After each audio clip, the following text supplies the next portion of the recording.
royaume du Kanem-Bornou au 7e siècle, établi depuis le 8e siècle au nord de l'actuel Tchad. Ce peuple a été islamisé depuis le 9e siècle. Aïssa Koli a été la seule souveraine rayante du royaume. Le Bornou reconquit le Kanem et devint alors le Kanem-Bornou au 14e siècle.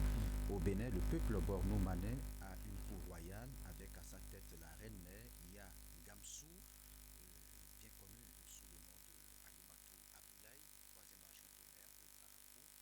Écoutons Souleymane Abdou Mama Seni, il est le secrétaire et collaborateur de la reine-mère Ya Gamsou du Bénin. Il parle de ce qu'elle représente et l'organisation de son royaume. La reine-mère Gamsou est la personnalité morale, la reine-mère du peuple borno-manais au Bénin. Nous avons confié aussi la charge ambassadrice du sultanat borno de Maïdougouri au Bénin ici. Elle est également membre du sultanat de Damagaram à Zender au Niger. On lui a confié les titres qu'il faut pour qu'elle puisse organiser à son tour la communauté qui réside au Bénin. Les borno-manais, nous avons une cour royale.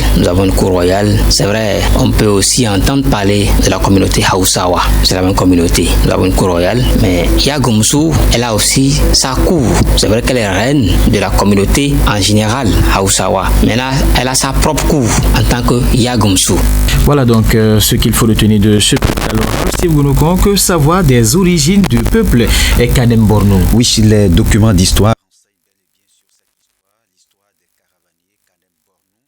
Il faut remonter au 14e, 15e, 16e et 17e siècle. C'est l'histoire du vécu, c'est l'histoire des routes caravanières et l'histoire enseigne avec éloquence que l'empire Kanem-Bornou est un grand territoire qui aujourd'hui est reparti entre 4 pays, le Tchad, le Niger, le Nigeria et le Cameroun. La capitale de l'empire était au Nigeria, précisément l'état de Yobe State. C'était donc la capitale de l'empire à l'époque. C'est d'ailleurs l'origine de ce peuple qui avait à sa tête un sultan, un titre de dignité et de noblesse qui était attribué à l'empereur. C'est d'ailleurs l'ancêtre de ce peuple. Il a instauré la représentation mondiale au sultanat. Il a développé le commerce, une diplomatie commerciale assez agissante, une politique commerciale. Et c'est ce que Souleymane Abdou Mama Seni, secrétaire et collaborateur de la reine Ya Gamsou du Bénin, explique.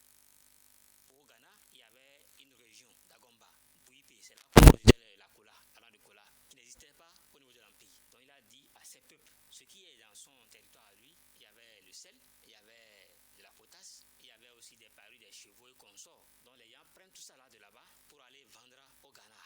En retour, ils prennent maintenant les noix de cola pour ramener chez eux. Il y a aussi de l'or qu'ils prenaient pour ramener chez eux. Donc voilà le commerce transsaharien. Donc c'est comme ça nous, nos ancêtres ont quitté Breningazagamou depuis le Nigeria. Ils prennent des produits soit à cheval, soit sur les chameaux, soit sur des ânes et autres là pour aller commercialiser au Ghana. En retour, ils prennent maintenant les colas, l'or qu'ils ramènent maintenant au Ghana. Donc c'est ça qu'on appelle là les pistes caravanières depuis le Nigeria jusqu'au Ghana et le nord du Bénin ici servait de couleur de passage. Parakou, Djougou, tout ça là. Donc le long de ce couleur de passage, vous allez voir ces mêmes peuples là. Nous sommes à Kandi, nous sommes à Aniki, à Parakou, à Perere et à Djougou.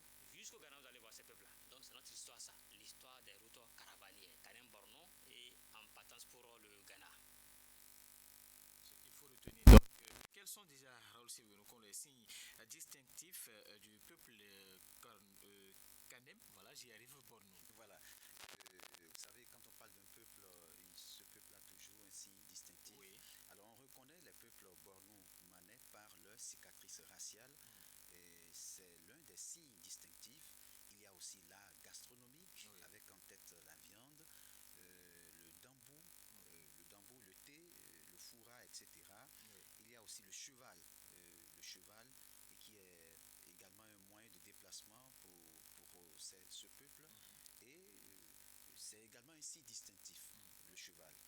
C'est ce que précise d'ailleurs Souleymane Abdou Mama Seni, qui est un fin connaisseur de l'histoire et la culture bornou-manais.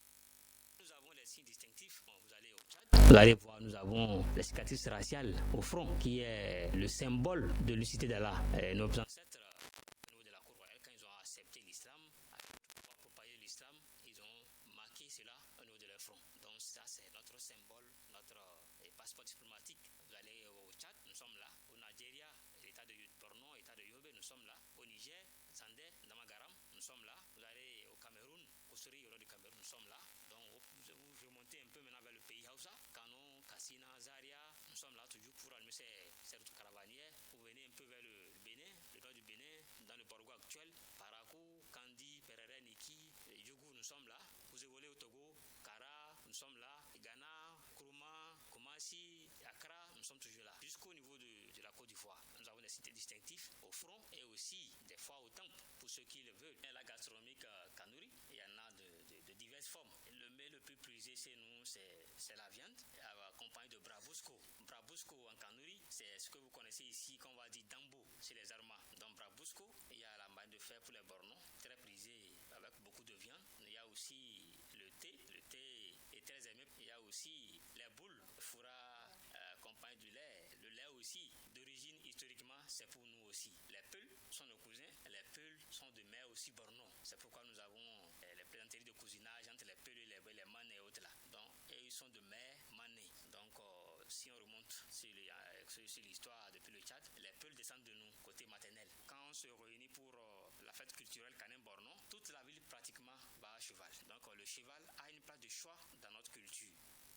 Voilà, le cheval donc a une place dans la culture Kanem-Bornou, et comme je l'ai dit à l'entame, c'est un peuple qui est bien organisé, qui essaie donc de maintenir cette histoire dans le temps, et la preuve en est que il y a une reine au Bénin qui incarne ce peuple ici, qui organise ce peuple, et de sorte que elle est partout où elle passe, elle est représentative, et elle est l'ambassadrice de cette histoire, de l'histoire de ce peuple.